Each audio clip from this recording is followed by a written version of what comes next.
बिस्मिल्लाहिर्रहमानिर्रहीम। अस्सलाम वालेकुम नाज़रीन, आप यूट्यूब चैनल देख रहे हैं। मैं इमरान खान हूँ। दो तीन बड़ी अच्छी खबरें हैं, बड़ी खबरें हैं, यानी अच्छी खबरें तो पाकिस्तान में बहुत कम ही सुनने को मिलती हैं, लेकिन ये क्लैरिटी बहुत आ रही है इन खबरों के बाद। एक तो सबसे बड़ी खबर ये है कि जस्टिस याह्या अफरीदी को चीफ जस्टिस ऑफ पाकिस्तान बना दिया गया है। इस हवाले से मैं आपको बताऊँ कि ये ऑब्वियस था। बहुत सारे लोग ये कह रहे थे कि जस्टिस याह्या अफरीदी को बनाया जाएगा, तो क्यों बनाया जाएगा? हुकूमत की चॉइस जस्टिस याह्या अफरीदी को ही होना था। जस्टिस मुनीब अख्तर साहब से ये बहुत पुराने नाराज़ हैं। ये जो हुकूमती जमातें हैं जस्टिस मुनीब अख्तर साहब के फ़ैसलों से खुश नहीं हैं, और वो जितनी टेक्निकली चीज़ों को देखते हैं, जितनी उनकी काबिलियत है, तो उनसे ये ख़ाइफ़ रहते हैं। फिर एस्टेब्लिशमेंट हो या हुकूमत हो, कोई भी जस्टिस मुनीब अख्तर साहब को दबा नहीं सकता, लिहाजा वो तो ऑप्शन ही ख़त्म था। अब आ जाए जस्टिस मंसूर अली शाह साहब। जस्टिस मंसूर अली शाह साहब से काफ़ी अरसे से मुलाकातों की कोशिश की जा रही है। ये अब मैं आपको खबर दे रहा हूँ कि उनसे मुलाकातों की कोशिश की जा रही है। मिडल मैन ने बड़ी कोशिश की कि जनाब किसी तरह जस्टिस मंसूर अली शाह साहब की मुलाकात करवा दी जाए ताकतवर हलकों में, लेकिन ना सिर्फ उन्होंने मुलाकात करने से इनकार किया, बल्कि इस मामले को रिपोर्ट भी कर दिया काजी फ़ायद ईसा साहब को कि जनाब मुझसे मुलाकात के लिए कहा गया, तो मैंने आपको बताया, मेरी जिम्मेदारी है, क्योंकि जजेस बताते हैं मिसकंडक्ट हो जाता है, वरना उनको बताना होता है अपने रूल्स के मुताबिक। तो मंसूर अली शाह साहब ने किसी भी किस्म की सौदेबाजी से इनकार किया, तो उन्हें सौदेबाजी के लिए कहा जा रहा था कि अगर वो सौदेबाजी कर लें तो वो चीफ जस्टिस ऑफ पाकिस्तान बन जाएंगे, लेकिन उन्होंने इनकार किया। तो तीसरी चॉइस एक ही रह गए थे, जस्टिस याह्या अफरीदी। अब जस्टिस याह्या अफरीदी साहब के बारे में कुछ लोगों का ये दावा था कि वो इनकार कर सकते हैं।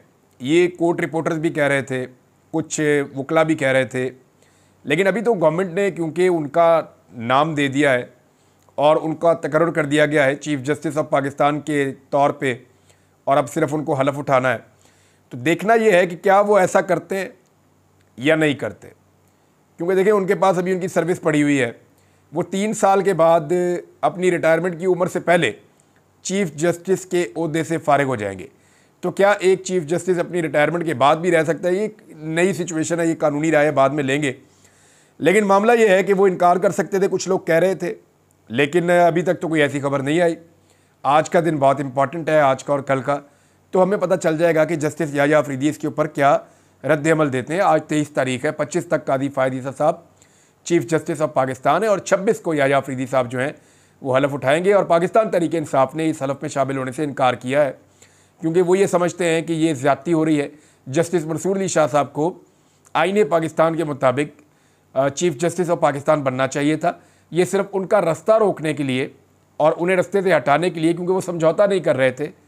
देखें ना, ख्वाजा आसिफ अपने मुंह से कहते रहे, राना सनाउल्लाह, बाकी लोग भी, कि अगर चीफ जस्टिस आ गए मंसूर अली शाह साहब तो हमारा तो अक्टूबर के अंदर हुकूमत चली जाएगी, हमारे तो हल्के खुल जाएंगे, हमारे तो ट्रिब्यूनल जो है वो काम शुरू कर देंगे, तो हमारे जाली फार्म 47 के ऊपर जो हुकूमत बनी हुई है तो टिकेगी नहीं। तो हुकूमत को बचाने के लिए उनके लिए ज़रूरी था। काजी फ़ायद ईसा साहब जैसा जज तो उनको नहीं मिल सकता दोबारा। काजी फ़ायद ईसा साहब ने जो खिदमात सर अंजाम दिए हैं, जिस तरह उन्होंने मुनसफ़ की सीट के ऊपर बैठ के काम किया है, ऐसा काम तो मुझे नहीं लगता कि तारीख़ में पहले किसी ने किया था या आइंदा कोई जज कर पाएगा। जस्टिस याह्या अफरीदी साहब जो हैं वो इन तीनों के अंदर से हुकूमत को लगा कि शायद हमारी हुकूमत इनके लगते हुए या इनकी मौजूदगी में ज़्यादा चल जाए, लेकिन ये याह्या अफरीदी साहब हैं, एक बात याद रखिएगा। और पठानों का जो ट्रैक रिकॉर्ड है ना, वो कोई इतना अच्छा नहीं होता कि आप उन्हें कंट्रोल कर सकें। बहरहाल एक जज है, एक चॉइस है हुकूमत की। अब मंसूर अली शाह साहब के बारे में भी बहुत सारे लोग दावा करते थे और बड़े सीनियर जर्नलिस्ट दावा करते थे, वकला तंजीमें बड़ा रोला डालती थी। तो मंसूर अली शाह साहब के बारे में कहा जाता है कि अदलिया में जजेस की अगर सबसे बड़ी तादाद किसी जज के साथ खड़ी है तो वो मंसूर अली शाह साहब है, और इन्हें हटा देना हुकूमत के लिए इतना आसान नहीं होगा। एक बहुत बड़ी चट्टान है, बहुत बड़ी रुकावट है, बड़े तगड़े जज हैं। अब मंसूर अली शाह साहब को हटा दिया गया, रुकावट डाल दी गई, और उनकी जगह पे याह्या अफरीदी साहब जो तीसरे नंबर पे हैं उनको लाया गया है। और ये आइनी तरमीम ही सिर्फ इस मकसद के लिए की गई है क्योंकि फौरी तौर पे ये कार्रवाई की गई, वरना ये आइनी तरमीम अगर मंसूर अली शाह साहब के खिलाफ ना होती तो 26, 27, 28, 29, 30 कभी भी आ सकती थी। लेकिन 4-5 दिन पहले लाने का मतलब ये है कि मंसूर अली शाह साहब को हटाना था। अब देखना यह है कि जिस रद्द-ए-अमल की तवक्को की जा रही थी कि जस्टिस मंसूर अली शाह साहब और उनके साथी जजेस बड़ा सख्त रद्द-ए-अमल देंगे और कोई एक्टिविटी बड़ी हो सकती है इस मुल्क में, तो वो अभी तक तो नज़र नहीं आई। और अगर ये नहीं होती तो मेरा एक सवाल है, बड़ा बुनियादी सवाल है, आप सब लोगों से है कि क्या जजेस अपनी अदलिया के लिए खुद खड़े नहीं हो सकते? और अगर वो अपनी अदलिया के लिए, अपनी अदलिया की आज़ादी के लिए, उसकी बका के लिए जजेस खड़े नहीं होते, तो वो आम आदमी क्यों सड़कों पे जाके डंडे खाए, आंसू गैस के शेल खाए और तकालीफ बर्दाश्त करे? ये सवाल वैसे जजेस को भी अपने आप से पूछना चाहिए। अगर वो खुद खड़े नहीं हो रहे तो उनके लिए पूरी कौम खड़ी होने के लिए तैयार भी हो तो क्या फ़र्क पड़ता है? यानी ऐसा तो नहीं है कि वो सिर्फ बैठे हैं और हर चीज़ उनको प्लेट में ला के दी जाएगी। अगर कोई जिद्दोजहद है या कोई कुर्बानी है तो उसके अंदर सबको अपना अपना हिस्सा डालना पड़ता है। इमरान खान लेविश ज़िंदगी गुजारने वाला आदमी आज जेल में पड़ा हुआ है, उसका भांजा जेल में है, उसकी बीवी जेल में है, उसकी 2 बहनें जेल में हैं। एक बहन जो है वो जेल में नहीं है, वो जेल के दरवाजे पर ही रहती है कि मुझे मेरे भाई से मिलवा दो, मुझे मेरे भाई से मिलवा दो, मेरे भाई की हालत पता नहीं तुमने क्या कर दी है, क्यों नहीं मिलवा रहे। तो बहन की तकलीफ़ है ना। ऐसी सूरत पाकिस्तान में किसी सियासतदान के साथ नहीं हुई। अगर इमरान खान जैसा आदमी जिसने शहजादों वाली ज़िंदगी गुजारी है वो इतनी कुर्बानी दे सकता है, तो ये सुप्रीम कोर्ट और हाई कोर्ट के जजेस अगर अपने खिलाफ होने वाली नाइंसाफ़ी पर नहीं बोलते तो फिर पाकिस्तानियों को क्या पड़ी है? ये सवाल है। लोग उठेंगे, मुझे पता है, लोग जोर लगाएंगे, लोग अपना हक अदा करेंगे, लेकिन ये लोग क्या हमेशा अपने कंफर्ट जोन के अंदर ही रहेंगे? कंफर्ट जोन से बाहर नहीं निकलेंगे। देखें ना, इमरान खान से अच्छी ज़िंदगी तो इन्होंने नहीं गुजारी। उसने तो पूरी दुनिया में उसका नाम है, जहाँ जाता है वीआईपी हो जाता है। अगर वो इतनी मार खा रहा है तो ये लोग अपने हक के लिए क्यों नहीं? और वो अपने हक के लिए नहीं, कौम के हक के लिए मार खा रहा है, और ये अपने हक के लिए अगर खड़े नहीं होते तो फिर बड़ी माजरत, मैं कोई सख्त अल्फाज नहीं कहना चाहता। अच्छा जी, ये हुकूमत की चॉइस है, एक बात ध्यान में रखिएगा। ये याह्या अफरीदी साहब को ये इम्तियाज़ हासिल होगा आज तक आने वाले चीफ जस्टिस में कि ये 3 पॉलिटिकल पार्टी जो हुकूमत में आई उनकी चॉइस है। MQM, पीपल्स पार्टी और नून लीग अपना चीफ जस्टिस लाई है। कल को ये उन्हें सूट करें या ना करें, लेकिन वो अपना चीफ जस्टिस लेकर आए हैं। तीनों सियासी जमातें जो हैं, PMLN, पीपल्स पार्टी और MQM। PTI जो है वो बाइकआउट कर रही है। टेक्निकली उनको करना पड़ेगा, इसलिए उन्होंने कमेटी का भी बाइकआउट किया। हालांकि उन्हें मनाया गया, फजलुर रहमान साहब ने भी कहा, बाकी लोगों ने कहा, उन्होंने कहा नहीं जी हम नहीं आ रहे। बाइकआउट वो इसलिए कर रहे हैं कि वो इस आइनी तरमीम में ही नहीं मानते। इमरान खान साहब ने भी कहा कि ये आइन के ऊपर हमला है, अदलिया के ऊपर हमला है। जब उनको मानते नहीं तो शिरकत करके वो अपने आप को ख़राब करेंगे। अब आज वकला तारीख चलेगी, कुछ लोग ये कह रहे हैं, और वकील कह रहे हैं, तो बिल्कुल चलनी चाहिए। इससे पहले वकला तारीख जब चली है ना नाज़रीन माजी में, तो मैं आपको मादरत के साथ मेरे जो वकील भाई हैं मैं उनको याद दिला दूँ कि उसके पीछे बहुत बड़ी फंडिंग भी थी और एस्टेब्लिशमेंट के एक पूरे हिस्से की सपोर्ट थी। अगर परवेज़ मुशर्रफ वकला तहरीक के हक़ में नहीं थे तो जनरल कियानी उस वक्त वकला तहरीक के हक़ में थे, और जनरल कियानी परवेज़ मुशर्रफ के साथ साजिश कर रहे थे जो DGISI थे, और पैसा भी बहुत खर्च हो रहा था वकला तहरीक के ऊपर। बेशुमार पैसा खर्च किया था पॉलिटिकल पार्टीज़ ने, बाहर से भी पैसा आया था। तो उस वक्त ये तहरीक चल गई थी। हालांकि वकीलों ने बड़ी कुर्बानियाँ भी दी हैं, बड़ी मारें खाई हैं, लेकिन पैसा भी बहुत था। अब बगैर पैसे के क्या वकला एक तहरीक खड़ी कर सकते हैं? सवाल यह है। एस्टेब्लिशमेंट की बिल्कुल सपोर्ट नहीं होगी, क्या उसके बगैर वकला एक तहरीक खड़ी कर सकते हैं? दो चीज़ें ना, पैसे और एस्टेब्लिशमेंट की सपोर्ट के बगैर क्या वकील अपनी तहरीक खड़ी कर सकते हैं? तो मुझे भी इसका जवाब नहीं पता। वकील इसका जवाब आने वाले दिनों में आपको दे देंगे। एक और नाज़रीन इंसिडेंट हुआ जो मुझे आपको बताना पड़ेगा। एक तो आइनी तरमीम के मामले के ऊपर जो है वो HRCP का स्टेटमेंट आ गया, ICJ का स्टेटमेंट आ गया, आलमी मीडिया जो है उसके बहुत सारे स्टेटमेंट आ गए, वकला तंजीमों के बहुत सारे स्टेटमेंट आ गए, और इस आइनी तरमीम को कोई भी अच्छी नज़र से नहीं देख रहा। इसको सब तनकीद कर रहे हैं। सबको ये लगता है कि पाकिस्तान के आइन में ऐसी तरमीम की गई है कि पाकिस्तान की अदलिया के पर काट दिए गए हैं, पाकिस्तान की अदलिया को टूथलेस कर दिया गया है, पाकिस्तान की अदलिया का सर कुचल दिया गया है। ऐसा लगता है कि अदलिया के साथ ज़्यादती हुई है। अब इस आइनी तरमीम का जो तरीक़ेकार था जिस पर हम पहले बात कर रहे थे, उसको अगर आप देखें तो कासिम रोंजो साहब जो हैं, ये अख्तर मेंगल साहब के सेनेटर थे और ये गायब थे कई दिनों से। इन्होंने अख्तर मेंगल साहब के साथ खड़े होकर एक प्रेस कॉन्फ्रेंस की। एक तो ये गए थे सेनेट में, तो सेनेट में फौरी तौर पे फजलुर रहमान साहब के सेनेटर ने कहा जी कोरम पूरा नहीं है, फारग करो। हालांकि वहाँ पे इन्होंने तकरीर करके बताना था कि इस सेनेट में मुझे कैसे लाया गया, कौन लाया, कैसे ज़्यादती हुई, लेकिन नहीं बता पाए। इन्होंने उसके बाद इस्तीफ़ा दिया, और इस्तीफ़ा दे के आके जो इन्होंने स्टेटमेंट दिया, जो प्रेस कॉन्फ्रेंस की, वो मैं आपको बता देता हूँ। इन्होंने कहा जी मुझे 6-7 दिन तक ज़ोर आवर ताकतवर लोगों ने अपने पास मेहमान बनाकर रखा। मैंने उनसे कहा कि मैं नहीं भागता यार, मुझे घर जाने दो, मुझे वहाँ मच्छर काटते रहे, मुझे मलेरिया हो गया। 2 मरतबा मेरा डायलिसिस करवाने के लिए भी वो खुद अपने साथ अस्पताल लेकर गए, और एक मरतबा जब मुझे मलेरिया हो गया, फिर भी मुझे अस्पताल ले जाकर उन्होंने चेक करवाया। मैंने उन्हें कहा मुझे घर जाने दो, मैं क्यों मुल्क से नहीं भाग जाऊंगा। तो उन्होंने मुझे कहा कि नहीं जी, आपने हमारे खाने खाने हैं, 4 दिन अभी आप और हमारे मेहमान हैं। उन्होंने कहा इस ऐवान में बेहिस लोगों के साथ बैठना समझ से बाहर है। तो मैंने इस्तीफ़ा दे दिया है। फिर उन्होंने कहा जी कि मुझसे मेरा मोबाइल भी ले लिया गया था और मेरे पास कोई राब्ते का ज़रिया भी नहीं था। ये उनका स्टेटमेंट था और वो ओपनली अपना स्टेटमेंट दे रहे थे।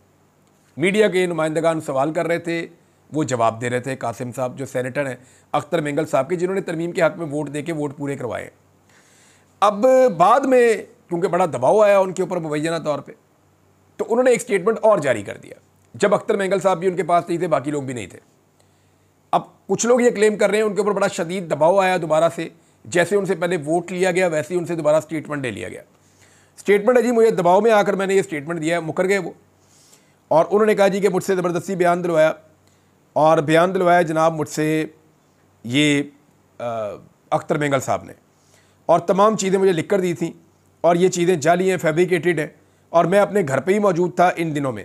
अब ये दोनों जो स्टेटमेंट आई है ना, इनमें सच्ची और झूठी स्टेटमेंट का आपको ऐसे पता चल जाना चाहिए कि पीटीवी पे कौन सी चली है। यानी आजकल पीटीवी जो है वो जो खबर चलाता है वो आपको पता है एजेंडे पे चलाता है।